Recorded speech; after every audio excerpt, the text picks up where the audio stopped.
అందరికీ నమస్కారం. బిల్వ వృక్షాన్ని ఇంట్లో పెంచవచ్చా? పెంచితే ఎలాంటి ఫలితాలు ఉంటాయి? బిల్వ వృక్షాన్ని ఇంటిలో పెంచితే ఎటువంటి ఫలితాలు వస్తాయి? ముక్కంటి శివునికి బిల్వపత్రాలతో పూజించడం ద్వారా ఏర్పడే ఫలితాలు ఏమిటో తెలుసుకోవాలి అంటే ఈ వీడియో పూర్తిగా చూడండి.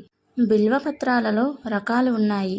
వాటిలో మహాబిల్వం, తీగల బిల్వం, కర్పూర బిల్వం, సిద్ధ బిల్వం అనేవి ఉన్నాయి.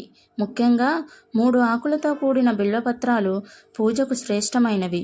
ఈ బిల్వపత్రాలతో శివపరమాత్మను పూజించడం ద్వారా పాపాలను తొలగించుకోవచ్చు, అష్టైశ్వర్యాలను పొందవచ్చు. ఈ బిల్వపత్రాలను పూజకు సిద్ధం చేసుకోవాలి అంటే సూర్యోదయానికి ముందే సిద్ధం చేసుకోవాలి. రోజు శివునికి బిల్వపత్రార్చన చేయడం ద్వారా అనుకున్న కార్యాలు సిద్ధిస్తాయి. ముఖ్యంగా శివరాత్రి పూట శివుడికి బిల్వపత్రాలతో పూజించి బిల్వాష్టకం పారాయణం చేయడం మంచిది.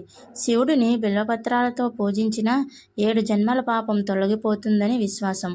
కానీ బిల్వపత్రాలను సోమవారం, అమావాస్య, పౌర్ణమి, చతుర్థి, అష్టమి, నవమి తిథుల్లో చెట్టు నుండి తీయకూడదు. దానికి బదులు ముందు రోజే బిల్వపత్రాలను తీసి ఉంచుకోవడం మంచిది. ఇలా ముందే చెట్టు నుండి తీసిన బిల్వాన్ని 6 నెలల వరకు అయినా ఉంచి పూజించవచ్చునని పండితులు చెబుతున్నారు. పూజకు ఉపయోగించిన పత్రాలనే మళ్ళీ అర్చనకు ఉపయోగించవచ్చు. ఇందులో ఎలాంటి దోషం లేదు. బిల్వార్చన 1,000,000 జన్మలకు పుణ్యాన్ని ఇస్తుంది.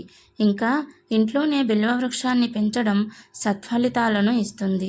ఈ బిల్వవృక్షాన్ని పెంచడం ద్వారా అశ్వమేధ యాగం చేసినంత ఫలితం దక్కుతుందని పండితులు చెబుతున్నారు. కాబట్టి నిస్సందేహంగా బిల్వవృక్షాన్ని ఇంట్లో పెంచుకోవచ్చు.